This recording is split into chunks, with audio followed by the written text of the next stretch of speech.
முன்னாடி முன்னாடி போனதுக்கு இப்போ கண்ணு கொஞ்சம் நல்லா இருக்கு. டிவியில் கழுத்தை வைக்க சொல்லி டிவியில் பார்த்து இப்படி இப்படி இருக்கு, இந்த மாதிரி இருக்கு அப்படின்னு வாழணும் அப்படின்னு எதிர்ப்பு நினைச்சீங்க அப்படின்னா கண்டிப்பா இந்த விஷயத்த விட்டுட்டு தான் நீங்க சர்ஜரி பண்ண வரணும். அனைவருக்கும் வணக்கம், வெல்கம் டு மை சேனல். முக்கியமா இந்த பதிவுல எதை பத்தி பார்க்க போறோம் அப்படின்னா, நம்ம வயசான உடனேயே கண் பார்வை கம்மியாகிறது அப்படின்றது இயற்கையான ஒரு விஷயம். ஸோ அது மாதிரியே எங்களுடைய அப்பாவுக்கு வந்து கண் பார்வை கம்மியாயிருச்சு. வயசு வந்து 70 வயசு தாண்டிடுச்சு.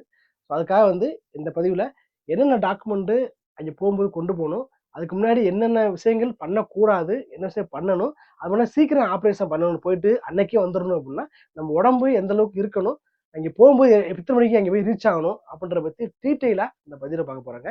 முக்கியமாக வந்து நம்ம தமிழ்நாட்டு அளவில் இல்லாமல் கிட்டத்தட்ட வேற ஸ்டேட் வந்து முதற்கொண்டு நம்ம அரவிந்த் ஹாஸ்பிட்டல் மதுரை அங்கே வந்துட்டு இருக்கிறாங்க. ஸோ அதனால இந்த பதிவு கண்டிப்பாக எல்லா மக்களுக்குமே உதவும்னு நம்புகிறேன். என் சேனலை புதுசாக பார்க்குறீங்க அப்படின்னா சப்ஸ்கிரைப் பண்ணி பெல்லையை தட்டி விட்டுருங்க. அப்போ தான் இது மாதிரி பதிவுகள் தொடர்ந்து உங்களுக்கு கிடைச்சிருக்குங்க. வாங்க நம்ம டீட்டெயிலாக நெய் பார்த்துருவோம்.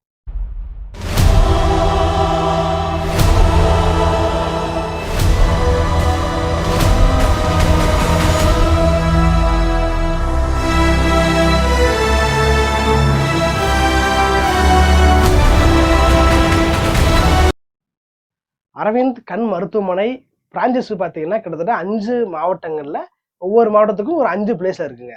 நான் எங்கே பார்த்தேன் அப்படின்னா சிவகங்கை மாவட்டத்தில் தேவகோட்டை பிரான்ச்சில் அரவிந்த் கண் மருத்துவமனைக்கு ஒரு நாளுக்கு முன்னாடியே இப்போ நாளைக்கு வந்து இந்த வாரத்தில் நம்ம ஆப்ரேஷன் பண்ணணும் முடிவு பண்ணிட்டீங்க அப்படின்னா நம்ம என்ன பண்ணோம்னா அந்தந்த டிஸ்ட்ரிக்ட்ல உள்ள பிரான்ச்சுக்கு நம்ம போய் அங்கேயே அப்பாயின்மெண்ட் வாங்கி கண்களுடைய என்னென்ன விஷயத்துல உங்களுக்கு ஆப்ரேஷன் பண்ணணும் அப்படின்றத அங்கே செக் பண்ணுவாங்க.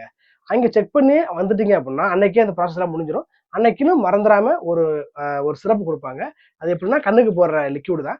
அதை வந்து 8 டைம்ஸ் போடணும். அதை மறந்துடக்கூடாது. நைட்டு ஃபுல்லாக 8 டைம் போடணும். அதுக்கு அடுத்த நாள் 3 டைம் போடணும். எப்போ போடணும் அப்படின்னா அவங்க போய் அப்பாயின்மெண்ட் வாங்கி பார்த்துட்டு அடுத்த நாள் ஆப்ரேஷன் நீங்கள் போகலாம் அப்படின்னு சொன்னாங்கன்னா இந்த 8 டைம் ப்ராசஸை கண்டிப்பாக பண்ணணும். ஏன் இப்போ சொல்கிறேன் அப்படின்னா நீங்கள் அங்கே போன உடனே மதுரைக்கு போன உடனே இதுதான் திருப்பி திருப்பி கேட்டே இருப்பாங்க. அதனால தெளிவாக இதை பண்ணிட்டீங்க அப்படின்னா ஆப்ரேஷன் பண்ணுறதுக்கு ஈஸியாக இருக்கும் அப்படின்னு சொல்கிறாங்க. எங்கள் அம்மா அப்பா என்ன பண்ணுறாங்கன்னா முந்தா நாள் காலையில் தேவாட்டையில் உள்ள அரவிந்த் ஹாஸ்பிட்டலுக்கு கண்ணு மருத்துவமனைக்கு போயிட்டு செக் பண்ணாங்க. அவங்க என்ன சொல்றாங்கன்னா அடுத்த நாளே, அதாவது நேற்று நீங்கள் போய் நேற்று போய் நீங்கள் செக் பண்ணிக்கிறீங்க அப்படின்னு சொல்லிட்டாங்க, ஆப்ரேஷன் பண்ணிக்கிறீங்கன்னு சொல்லிட்டாங்க. அதாவது நேற்று காலையில் நான் வந்து மதுரைக்கு கூட்டி போயிட்டேங்க. எப்படின்னு பார்த்தீங்க அப்படின்னா நீங்கள் நாளைக்கு போறீங்க அப்படின்னா இன்னைக்கு சாயந்தரமே இல்லைன்னா நைட்டோ நீங்கள் அங்கே போய் ஸ்டே பண்ணலாம். ஹாஸ்பிட்டலே போய் ஸ்டே பண்ணலாம். இல்லை அப்படின்னா ஃப்ரெண்ட்ஸ் சர்க்கிளில் ரிலேஷன் இருக்காங்க, நீங்கள் அட்வான்ஸாக போய் தங்கிட்டீங்க அப்படின்னா ஒரு அடுத்த நாள் காலைல ஏர்லியாக ஒரு 7 மணிக்கு உள்ளே நீங்கள் ஹாஸ்பிட்டலுக்கு உள்ளே போயிட்டீங்க அப்படின்னா உங்களுக்கு சீக்கிரமாகவே ஆப்ரேஷன் பண்ணி வந்துடலாங்க. இது 2 வகையான ஆப்ரேஷன் இருக்கு. என்னன்னு பார்த்தீங்கன்னா பணம் கட்டி ஆப்ரேஷன் பண்றது, அதாவது 13,000, 20,000, 30,000, 40,000 இது மாதிரி ஒவ்வொரு ரேஞ்ச் பொறுத்து இருக்கு. ஸோ அது மாதிரி நீங்க ஆப்ரேஷன் பண்ணலாம். இப்போ நான் அப்பாவுக்கு பண்ணது வந்து இலவசமா பண்ணேன். இலவச மீன்ஸ் அப்படிலாம் இல்லை, 1000 ரூபா நம்ம பே பண்ணி தான் பண்றோம். அதுக்கு தான் கூட்டம் அதிகமா இருக்கும். ஏன்னா வந்து நார்மலா மிடில் கிளாஸ் மக்கள்லாம் இங்கே தான் போவாங்க. பண வசதி உள்ளவங்க வந்து அந்த செகண்ட் ஆப்ஷன் எடுப்பாங்க, பணம் கட்டி போறது எடுப்பாங்க. அது கொஞ்சம் லக்ஸரியா இருக்கும். இது எல்லா மக்களும் இருக்கிறாப்புல இருக்கும். இது எல்லா மக்களும் இருக்கிற இடத்த மோஸ்ட்லி நம்ம போவோம். அப்படி இருக்கும்போது நீங்க ஏர்லியா 7 மணிக்கு உள்ள நீங்க என்டர் ஆயிட்டீங்க அப்படின்னா அது முக்கியமா நீங்க எந்த பிரான்ச்ல நீங்க பாக்குறீங்களோ அது ரிசிப்ட்ல எத்தனை நம்பரை போய் நீங்க ஃபர்ஸ்ட் ப்ரொபோசல் கொடுக்கணும், ஃபர்ஸ்ட் போய் பார்க்கணும்ன்றதை எழுதிருப்பாங்க. அதை மென்ஷன் பண்ணுங்க.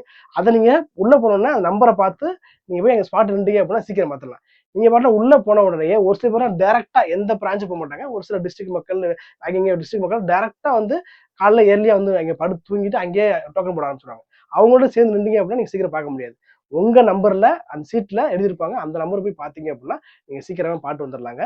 பார்த்து முடிச்சோன்னா ஒரு கிட்டத்தட்ட ஒரு 5-6 ஸ்டெப், ஒவ்வொரு ஸ்டெப்பு ரொம்ப ரொம்ப ரொம்ப எல்லாருமே ரொம்ப ஹம்பிளாகவும் நல்லா ஹேண்டில் பண்றாங்க.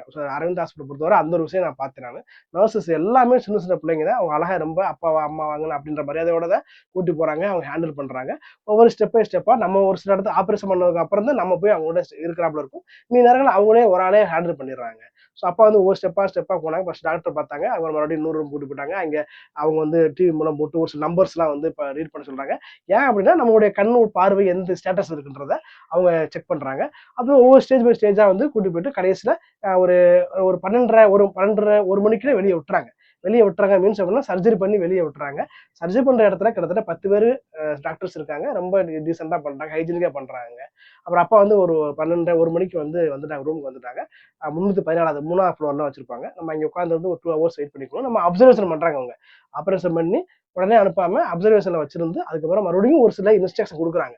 எப்பப்போ அந்த கண்ணுக்கு ஊத்துற டிராப்ஸ் வந்து 1 2 3 டைப் இருக்குங்க. அதை எப்பப்போ ஊற்றணும், எந்த டயத்துல ஊற்றணும் அப்படின்றத டீட்டெயிலாக பேப்பரை யூஸாகவும் கொடுக்குறாங்க, பேப்பர்ல டைப் பண்ணி கொடுக்குறாங்க. அதே சமயம் ஓரலாகவும் அவங்க சொல்றாங்க. முக்கியமா நம்ம எந்த உடம்பு ரீதியா டயபெட்டிஸ் இல்லாம இருந்துச்சுன்னா, இல்ல ப்ரெஷர் இல்லாம இருந்துச்சுன்னா, இது மாதிரி இல்லாம இருந்துச்சுன்னா உடனே போயிட்டு சர்ஜரி பண்ணிட்டு வந்துடலாங்க. இன்கேஸ் நமக்கு வந்து டயபெட்டிஸ் இருக்கு, இல்ல பிபி இருக்கு அப்படின்னா மட்டும்தான் ஒரு நாள் நம்ம ஸ்டே பண்ணி நம்ம கண்ட்ரோல் பண்ணிட்டு அங்கே போய் நம்ம சர்ஜரி பண்றாமல் இருக்கும். இந்த விஷயத்த நீங்க மைண்ட்ல வச்சுக்கிறீங்க. ஸோ இதை வந்து இது வந்து எங்க அப்பா வந்து ரொம்ப தெளிவாக பேசியிருப்பாங்க அவங்களோட அனுபவங்களை. ஸோ என்னோட அனுபவத்தை நான் சொல்லிட்டேன். இந்த கம்யூனிட்டி பார்த்தீங்க அப்படின்னா அப்பா எப்படிலாம் இருந்தாங்க அப்படின்ற பத்தி ஷேர் பண்ணுவாங்க. வாங்க எப்படி பேசலாம் பார்ப்போம். போனால் 13வது நம்பருக்கு போச்சுனாங்க. 13வது நம்பரில் போன உடனே சீட்டு போய் வச்சுனாங்க. சீட்டு போய் வந்து 7ஆம் நம்பருக்கு போச்சுனாங்க. 7ஆம் நம்பர்லேருந்து அப்புறம் 8ஆம் நம்பருக்கு போய் அங்கே பதிஞ்சோம். 8ஆம் பண்ணாங்க அதை சொல்லுங்க. அங்கேயும் என்னென்ன பதிஞ்சு சீட்டு தானே பதிஞ்சிருந்தா நம்மளாம் என்ன இருந்தா கண்ணுக்கு என்ன பண்ணாங்க, என்ன ஊத்துனாங்க? மருந்து ஊற்றுனாங்க. 2 அதில் போன உடனே மருந்து கண்ணுக்கு 2 கை கண்ணுக்கு 2 சைஸ் மருந்து ஊற்றுனாங்க. மருந்து ஊற்றினதோட 8ஆம் நம்பரில் போய் பதிஞ்சோம். அப்புறம் 23ஆம் நம்பருக்கு போனோம். 23ஆம் நம்பரில் போயின உடனே அங்கே எல்லாம் செக்கப் பண்ணாங்க. அப்புறம் அடுத்து வந்து நம்பர்கிட்ட போனோம். அடுத்து 23க்கு போனதோட அப்புறம்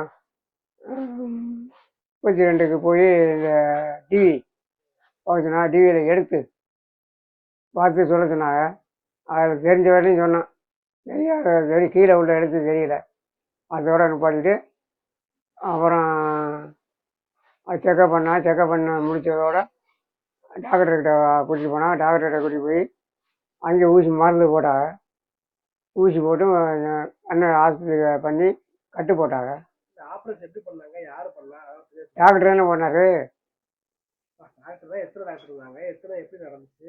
எத்தனை டாக்டர் இருந்தானே ஒவ்வொருத்தருக்கா ஒரு 4 5 டாக்டர் இருந்தாங்க. 5 பேருக்கும் ஒவ்வொருத்தருக்கும் ஒவ்வொரு டாக்டர் பண்ணாங்க. பண்ணும்போது எப்படி இருந்துச்சு? கத்தி வச்சு அறுத்தாங்களா இல்ல வேற எது பண்ணாங்க? கத்தி தான் வச்சு அறுக்கல. அது என்னமோ ஊசியை போட்டதோட வந்து படுக்க வச்சுக்கிட்டு போர்வையை போத்தினாங்க. போட்டு என்னமோ தடவன மாதிரி இருந்துச்சு. மேலே முக்காரை போட்டு மூடி தடவன மாதிரி இருந்துச்சு. தடவையில் ஒன்றும் வலிக்க செய்யலை. அதோட எழுப்பி கட்டை போட்டு விட்டாங்க. கட்டை போட்டு விட்டதோட கொண்டாந்து உட்கார வச்சு அங்கே வந்து உட்கார வச்சதோட கட்டை போட்டு வச்சு கூட்டியாந்து 337 நம்பரில் விட்டுட்டாங்க.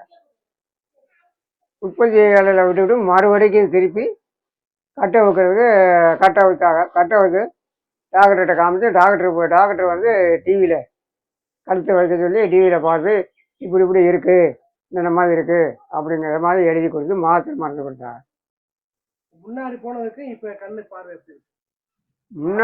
முன்னாடி போனதுக்கு இப்போ கண்ணு கொஞ்சம் நல்லா இருக்குது. கொஞ்சம் பார்க்க கொஞ்சம் நல்லா இருக்குது. நீ போக கொஞ்சம் நல்லா தெரியும். இப்போ மருந்து ஊற்றிக்கிட்டு இருக்கிறான். ஆஃப்டர் சர்ஜரி அவங்க முக்கியமாக 2 விஷயம் சொன்னாங்க. என்னென்னு பார்த்தீங்கன்னா, சர்ஜரி பண்ணணும்னு முடிவு பண்ணிட்டீங்க அப்படின்னா நீங்கள் சரக்கு அடிக்கிறதா இருக்கட்டும், இல்லை ஹார்ன்ஸ் வைக்கிறீங்க, இல்லை வெத்தலை போடுறீங்க, இது மாதிரி மூக்குப்பொடி போடுறீங்க, இது மாதிரி விஷயங்கள் பண்ணுனீங்க அப்படின்னா கண்டிப்பாக நீங்கள் சர்ஜரி பண்ண போகாதீங்க. ஏன்னா நீங்கள் வந்து ஆஃப்டர் சர்ஜரிக்கு அப்புறம் இதெல்லாம் திருப்பி பயன்படுத்துறீங்க அப்படின்னா கண் பார்வை சுத்தமாக போகிறதுக்கு அதிகமான வாய்ப்பு இருக்குது அப்படின்னு சொல்கிறாங்க. உங்கள் கண் பார்வை திருப்பி வரணும், ஃபியூச்சரில் வந்து யாரும் சப்போர்ட் இல்லாமல் நீங்கள் வாழணும் அப்படின்னு நினச்சிங்க அப்படின்னா கண்டிப்பாக இந்த விஷயத்த விட்டுட்டு தான் நீங்கள் சர்ஜரி பண்ண வரணும் அப்படின்றத டாக்டர் ரொம்ப தெளிவாக ரொம்ப கான்ஃபிடண்ட்டாக விஷயம் சொன்னாங்க. அதனால் இதை மைண்டில் வச்சுக்கிட்டு நீங்கள் கண் ஆப்ரேஷன் பண்ணுறதுக்கு முடிவு பண்ணுங்க. இந்த பதிவில் என்னுடைய அனுபவத்தையும் அப்பாவுடைய அனுபவத்தையும் நீங்கள் பார்த்துருப்பீங்க.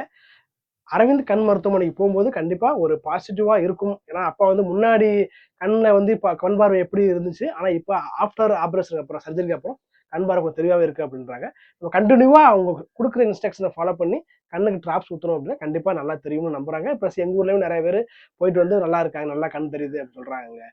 ஸோ இந்த பதிவு கண்டிப்பாக உங்களுக்கு பயனுள்ளதாக இருந்துன்னு நினைக்கிறேன். என் சேனலை புதுசாக பார்க்குறீங்க அப்படின்னா சப்ஸ்கிரைப் பண்ணி பெல்லையும் தட்டி விடுங்க. அப்போ தான் எனக்கு ஒரு சந்தோஷமாக இருக்கும், ஒரு மோட்டிவேஷனாக இருக்குங்க. அடுத்த பதிவில் பார்ப்போம். See you.